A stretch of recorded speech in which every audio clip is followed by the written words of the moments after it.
হঠাৎ করে শয়তানে লাড়া দিল, তাই গাড়ি থেকে বের হলাম বাইরের ওয়েদারটা ফিল করার জন্য। বাইরে এত পরিমাণে বাতাস ছিল যে ঠিকমতো ভিডিওটাও করতে পারি নাই। তো হ্যালো গাইস, কী অবস্থা সবার? তো আজকে অনেক দিন পর আবার ঘুরতে বের হলাম। তো এই তো দেখতে পাচ্ছেন দুজন ভিডিও করার জন্য পাগল হয়ে আছে। তো যাই হোক, এখন আমরা যাব এক বড় ভাইকে রিসিভ করার জন্য।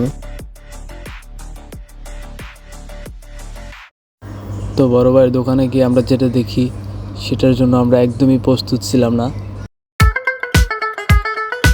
আয়সা দেখি বড় ভাইয়ের দোকান খোলা রেখেই রেস্টুরেন্টে খাওয়া শুরু করে দিছে।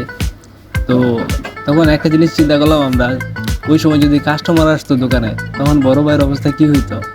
উনি কি খাবার নিয়ে দোকানে চলে যেত নাকি খাবার রেখেই দোকানে চলে যেত?